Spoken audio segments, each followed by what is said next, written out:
আজ সেই ঘরে এলায় পড়েছে ছবি। এমন ছিল না আষাঢ় শেষের বেলা, উদ্যানে ছিল বরষা পীড়িত ফুল, আনন্দ ভৈরবী। আজ সেই গোঠে আসে না রাখাল ছেলে, কাঁদে না মোহন বাঁশিতে বটের মূল।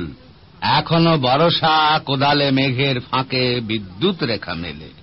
সে কি জানিত না এমনই দুঃসময় লাফ মেরে ধরে মোরগের লাল ঝুঁটি? সে কি জানিত না হৃদয়ের অপচয় কৃপণের বাম মুঠি? সে কি জানিত না যত বড় রাজধানী তত বিখ্যাত নয় হৃদয়পুর? সে কি জানিত না আমি তারে যত জানি আলোক সমুদ্র। পুরনো দুঃখকে কাছে ডাকেন তিনি, নতুন দুঃখকে পাঠান সুখের কাছে।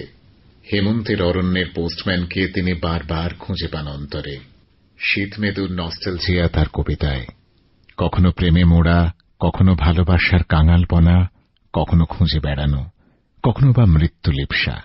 মনে মনে বহু দূর চলে গেছি, যেখান থেকে ফিরতে হলে আরো একবার জন্মাতে হয়।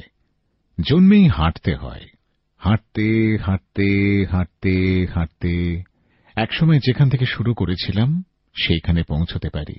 দক্ষিণ ২৪ পরগনার বহরু গ্রামে সবুজ ঘেরা নৈঃশব্দের একাকিত্ব আর পাখির কলকাকলি কুজনের মধ্যে তার বড় হওয়া।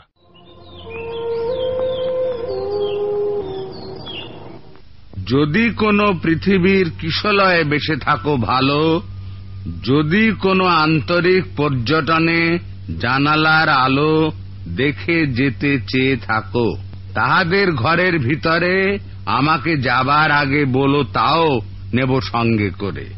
ভুলে যেও নাকো তুমি আমাদের উঠানের কাছে অনন্ত কুয়ার জলে চাঁদ পড়ে আছে। উথাল পাথাল প্রেম আর প্রেমের আকুলতা শক্তির কবিতার অন্যতম বৈশিষ্ট্য।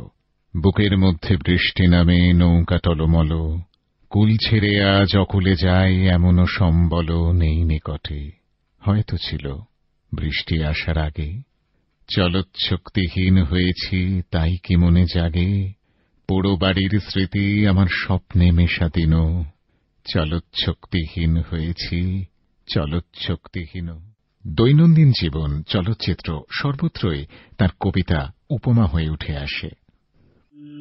দুয়ার এঁটে ঘুমিয়ে আছে পাড়া, কেবল শুনি রাতের কড়া নাড়া। অবনী, বাড়ি আছো? তার জীবনধারার চিত্র পাওয়া যায় তাকে নিয়ে তৈরি তথ্যচিত্রে।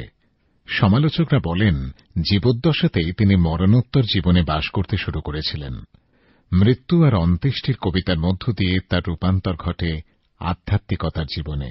For someone who has changed considerably in style over 4 decades, this change to poems of death and cremation is a signal one. His critics and admirers have cited this as a spiritual change. To some, this highly autobiographical poet, even his prose, fiction and non-fiction are autobiographical, appears to have been writing since 1985 his own obituaries in verse. From death and cremation, Shakti Chattopadhyay, aged 57, born the 25th of November 1933. তাদের জীবনযাত্রা, রাতযাপনের উপাখ্যানের ছোট্ট ছোট্ট ছবি ফুটে ওঠে সেখানে। One celebrated poem of this period offers almost a graphic description of how his nights were spent.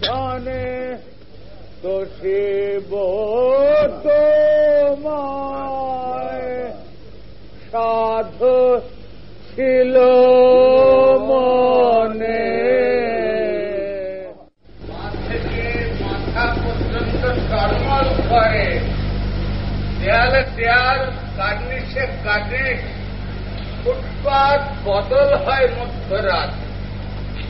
বাড়ি ফেরার সময় বাড়ির ভিতর বাড়ি, পায়ের ভিতর পা, বুকের ভিতরে বুক, আর কিছু নয়।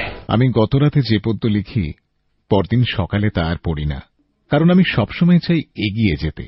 পদ্য লেখার ক্ষেত্রে মাঝে মাঝে বাগান পরিষ্কারে আমার বিশ্বাস নেই।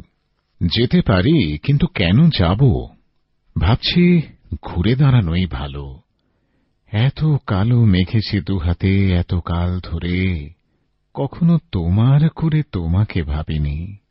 এখন খাদের পাশে রাত্রিরে দাঁড়ালে চাঁদ ডাকে আয় আয় আয়। এখন গঙ্গার তীরে ঘুমন্ত দাঁড়ালে চিতাকাঠ ডাকে আয় আয়। যেতে পারি, যে কোনো দিকেই আমি চলে যেতে পারি, কিন্তু কেন যাব? সন্তানের মুখ ধরে একটি চুমু খাব, যাব, কিন্তু এখনই যাব না, একাকী যাব না অসময়ে। সে কথা কিন্তু রাখেননি শক্তি। 1995-এর 23শে মার্চ তাঁর শারীরিক জীবনের অবসান, কিন্তু মানুষকে ভালোবাসার, মানুষের পাশে ভালোবেসে দাঁড়ানোর তার সেই আরতি আজও বড় বেশি জীবন্ত। এসে দাঁড়াও, হেসে দাঁড়াও এবং ভালোবেসে দাঁড়াও। মানুষ বড় কাঁদছে, তুমি মানুষ হয়ে পাশে দাঁড়াও। মানুষ বড় একলা, তুমি তাহার পাশে এসে দাঁড়াও।